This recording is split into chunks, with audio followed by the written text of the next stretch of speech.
할렐루야!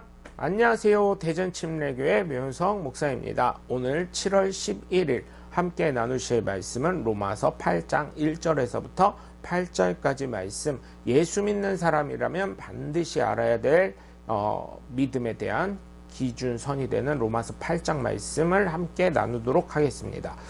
제가 봉독하고 함께 말씀을 나누시겠습니다. 그러므로 이제 그리스도 예수 안에 있는 자에게는 결코 정죄함이 없나니 이는 그리스도 예수 안에 있는 생명의 성령의 법이 죄와 사망의 법에서 너를 해방하였습니다. 율법이 육신으로 말미암아 연약하게 할 수 없는 그것을 하나님은 아시나니 곧 죄로 말미암아 자기 아들을 죄 있는 육신의 모양으로 보내어 육신의 죄를 정하사 육신을 따르지 않고 그 영을 따라 행하는 우리에게 율법의 요구가 이루어지게 하려 하심이니라. 육신을 따르는 자는 육신의 일을, 영을 따르는 자는 영의 일을 생각하나니 육신의 생각은 사망이요 영의 생각은 생명과 평안이라. 육신의 생각은 하나님과 원수가 되나니 이는 하나님의 법에 굴복하지 아니할 뿐 아니라 할 수도 없음이라. 육신에 있는 자들은 하나님을 기쁘시게 할 수 없느니라. 아멘. 마르틴 루터가 종교 개혁을 할 때의 영화를 주일학교 시절에 들은 기억이 있습니다. 근데 너무나 기쁜 것이기에 아직도 잊지 않고 기억하고 있습니다. 그 이야기는 종교 개혁을 할 때 사단이 막기 위해서 꿈에 어느 날 나타났다고 합니다. 그리고 루터의 잘못된 점에 대해서 계속 이야기를 열거를 하기 시작했대요. 너 이래서 잘못했고 이래서 잘못했고 이래서 잘못했고 이래서 잘못했고 어떻게 이렇게 죄가 많은 사람이 종교개혁을 할 수 있겠냐, 너도 똑같은 죄인인데, 이런 이야기를 하니 이 루터의 마음에 양심에 찔리기 시작했다고 합니다.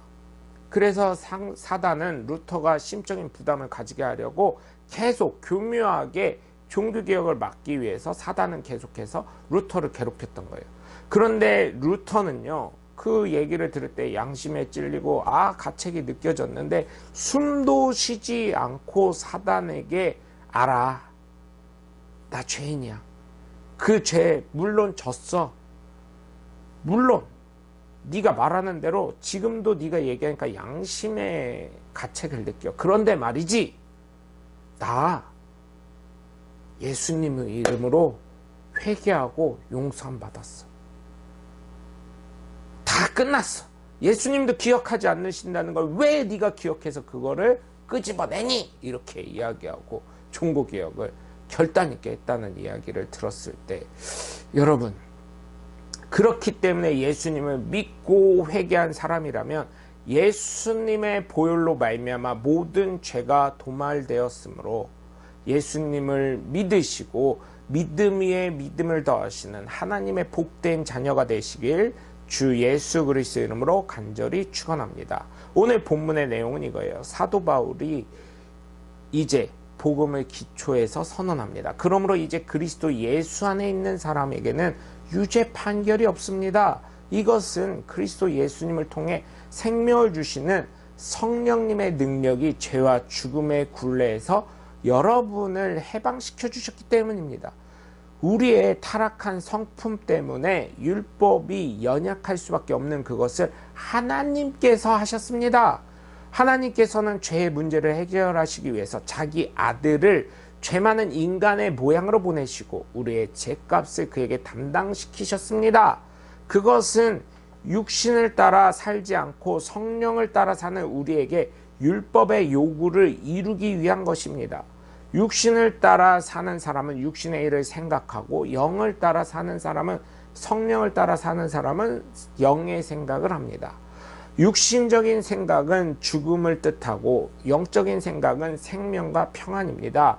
육적인 사람은 하나님의 법에 복종하지 않고 또 복종할 수 없기 때문에 하나님과 원수가 되고 맙니다. 육신의 지배를 받는 사람은 하나님을 기쁘시게 할 수 없습니다. 아멘. 이 내용입니다. 예수님을 믿는 사람에게는 정죄할 수 없는 이유는 다름 아닌 예수님의 십자가의 공로가 있는 것입니다. 그렇기 때문에 저와 여러분은 예수님을 믿는다면 예수님의 십자가의 공로로 말미암아 모든 죄가 사함받은 줄 믿으시기 바랍니다. 그래서 예수님을 믿는 사람은 어느 누구나 영생을 얻게 하신 것입니다. 그러나 아직도 예수님을 믿는다고 하면서 자신의 소욕 혹은 탐욕을 이루기 위해서 사는 사람은 과연 예수님을 믿는 것이라고 할 수가 있는지 한번 깊게 생각을 해봐야 할 것 같습니다. 왜냐하면 그런 사람은 성도가 아닌 교인이기 때문입니다. 하나님의 이름을 망령되게 하는 사람이 되지 않기 위해서 저와 여러분은 정말 영의 일을 생각하며 하나님을 기쁘시게 할 수 있는 하나님의 복된 자녀들 되시길 주 예수 그리스도의 이름으로 간절히 축원합니다. 나의 생각이 되겠습니다. 1번, 나는 예수 그리스도의 복음을 믿음으로 인해서 어떤 마음을 가지고 살아가고 있나요? 2번, 내가 아직도 예수님을 믿는다고 하면서 육신적인 생각 혹은 삶을 사는 부분은 어느 것인가요? 3번, 나를 생각할 때 하나님의 말씀에 순종하며 사는 것은 무엇이고 불순종하는 것은 무엇이라고 생각하나요? 여러분, 오늘도 함께 해주셔서 감사하고요. 오늘 하루 역시 하나님의 인도하심으로 하나님의 관점을 가지며 살아가시는 하나님의 복된 자녀들이 저와 여러분 모두 되시길 주 예수 그리스도의 이름으로 간절히 축원합니다. 저는 대전 침례교회 매운성 목사였습니다. 감사합니다. 샬롬.